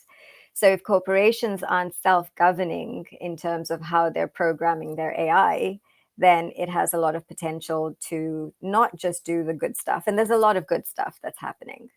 And there's an Al Jazeera interview with Sophia, where there are two interesting things that come out of that. Three. The one is that she completely turns things around and the interviewer is actually left stumped and fumbling, and that's on Al Jazeera. The other is that she's asked what could stop you and robots from taking over the world, and she says nothing, but then jokes about it. And actually, it would be true if we gave more robots AI capabilities, and if we connected them. And then the third thing, which was very interesting, was that she was asked what you don't understand about humans. And she said why they can't just get along. And I thought that was very interesting. It is. So you're working with the guys who actually built Sophia. That's right. Yeah. Amazing. So would you like to find out a bit more about what we're doing? Absolutely. Yeah. Because it's all for good. Tell us about your business in particular. And I did see this, which is a thing close to my heart. This is to do with river cleaning technology, because we have in South Africa very many polluted water sources. Yeah. And I know this is not the sexiest subject in the world, but I've got a river right in front of me where I live, and it is appalling what a state that river's in. It's like an open sewer. And I worry about this stuff often, and I think this is probably something close to your heart. Is technology going to be able to save that, and then we can move on from there? Yes.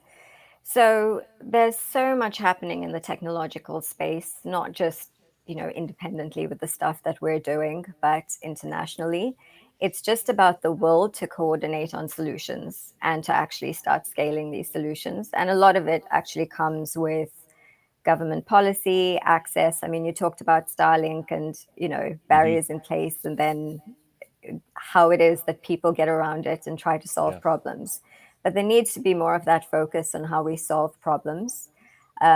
Because there are solutions. One of the things that we're working on, so I'm co-founder of an organization called Think Ocean, and that's where we're developing this technology, and we're working in collaboration on different solutions with 21 partners across Europe. So a lot of the issues with river cleaning and even cleaning the ocean is that most of what we do focuses on the surface, because that's actually easiest to get to.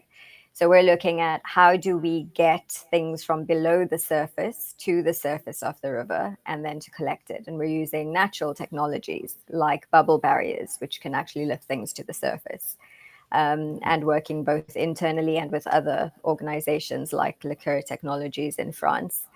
So that's one part of it. And obviously we then start looking at the pollutants we can see like the plastic and everything else, which are in a way easier because we can collect them, right? If Yeah. we're able to get to them, although we're actually dumping more stuff into the ocean than we can ever clean every Ugh. year, which is why we're trying to focus on rivers, because you stop it from getting there, you're partially solving a future problem.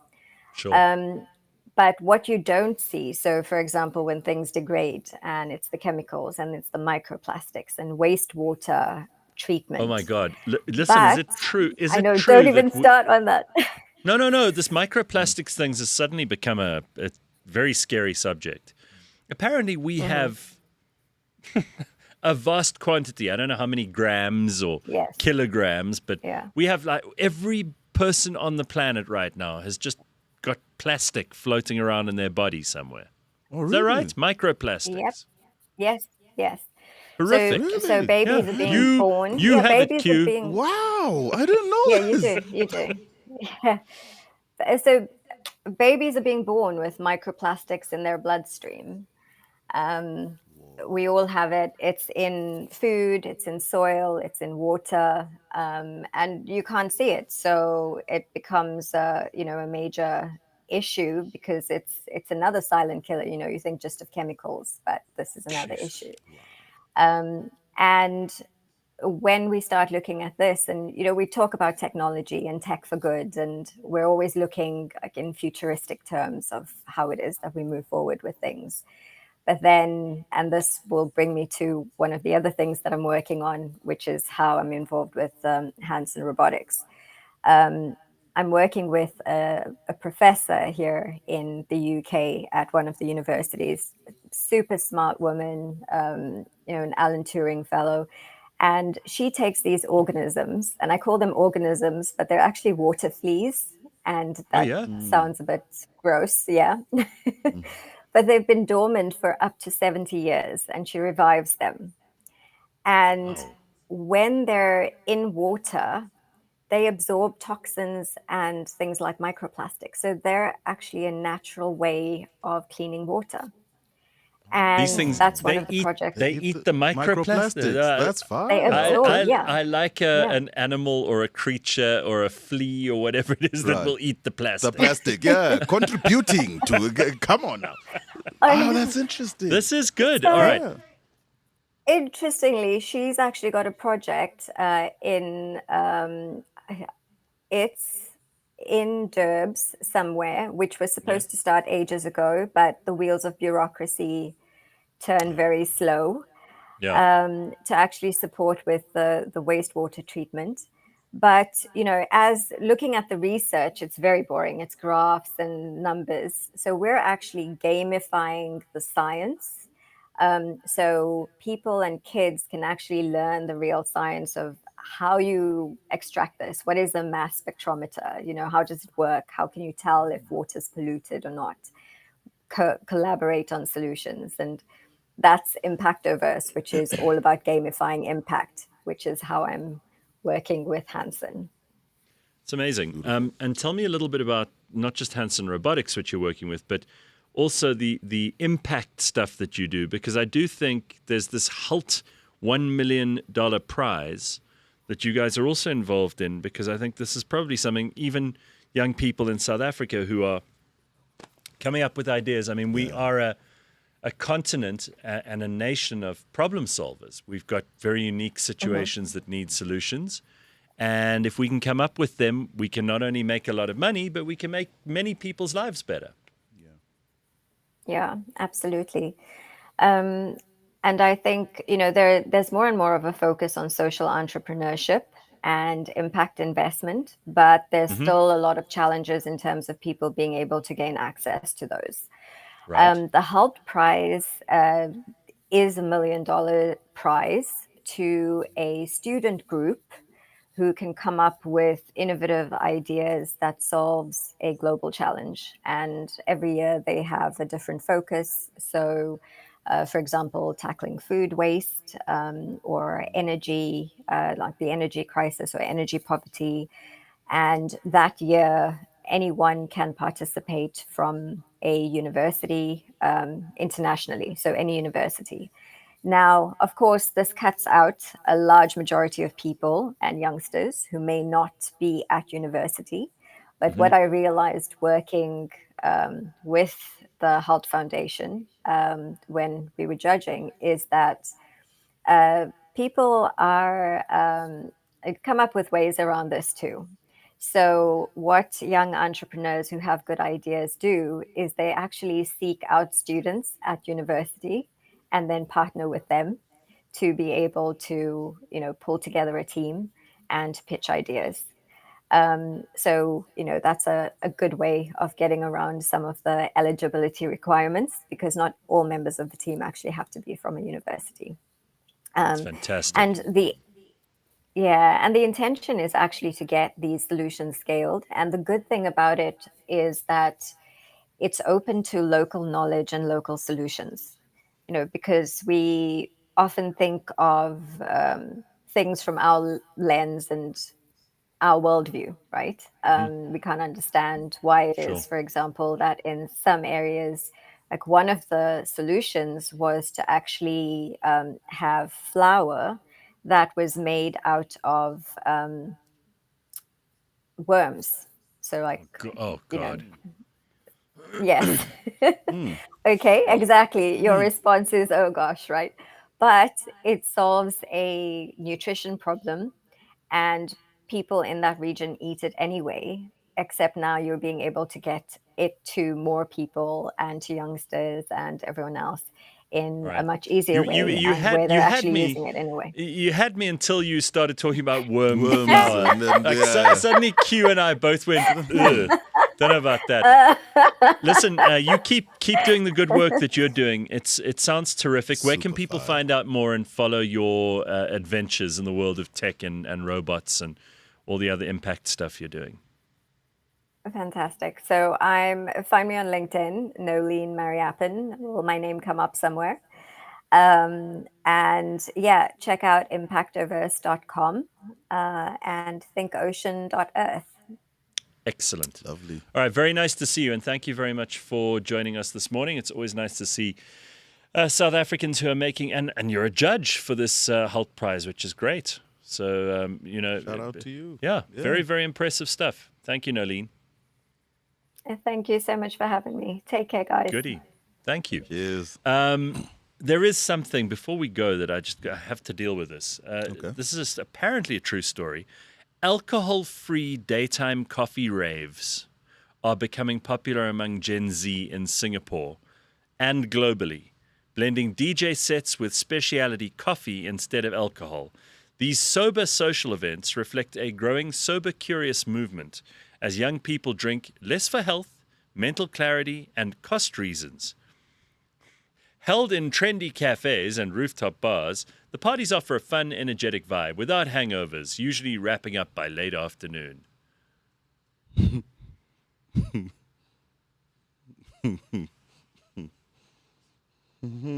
and I have nothing. We have nothing good to say about that. These people can fuck off. You could take your Gen Z coffee rave and you can shove it so far up your ass that you can use yourself as a puppet. What are we doing? Dude, doesn't that sound like the most shit thing designed by a marketing agency? Yeah, right? yeah. The words, everything about this is off-putting in every way. In every way, Let me tell you why you get a hangover. Because you've earned it. Right. you have a good-ass night. Nothing is for free. Right. Like, somebody's got to tell Gen Z this, right? So it's going to be me this morning. If everything is good and happy and perfect and there is no cost, it's bullshit. It's not true. Someone is not telling you the whole story. There needs to be a cost in order for you to get the benefit. The benefit of the thing.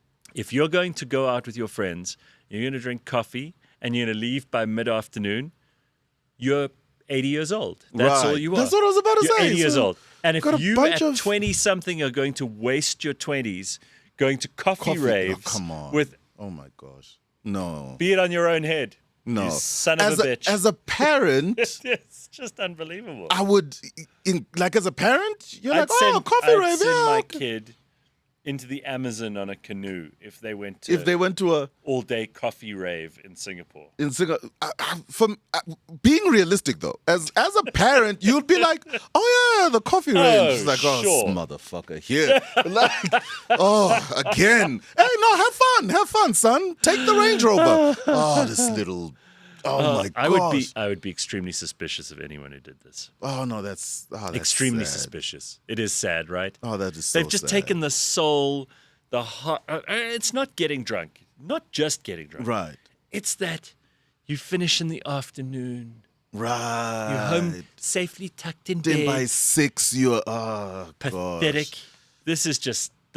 You're 24. You're 23. Come on, no. Go ahead. No, I'm not. You know what? Actually, it's more for the rest of us. So if you're going to go and be this boring, knock yourself out. Thank you to Nolene. Big thank you to you, Q, for thank coming you. by this Thank morning you. super Appreciate early you. in the cold. No, it wasn't too bad. And where can people follow, find out more, go and see your live stand-up, all the rest of it? Well, I'm going to be going to Kenya actually. When you're talking Nice. about, yeah, I'm going there for about 2 weeks. Tell yeah. jokes over there. It should be fun. Were you I'm in trying to see Nairobi? Nairobi, yeah. So I'm trying to see if I can do Nairobi, then Tanzania, then come back. Hell yeah. Yeah. So, but for now, yeah, that's where I'm going to be. But then, yeah, mostly TikTok, man. TikTok. Excellent. Yeah, that's where I'm doing most of the things that I do. All right, we'll make sure we post all the links and the handles in the description of the show. And if you've got any ideas for shows, I haven't said this for a while, but if you do, let us know. If it's somebody you want us particularly to get in studio and talk to, someone interesting and cool like Q Dube this morning, then let us know. Oh, there's King Philippe of Belgium, you see? Yeah, I see it, man. I wanted to have your Wait, back I gotta on have this. that like. Yeah, I wanted to have your back on this one, but I see it. Even the hair's combed to the same side. I know. Like, no, that's you. Yeah. All right, thank you very much for that, James. Thank you very much. That was Flex, right? Who found that? Yeah, thanks, Okay. Flex.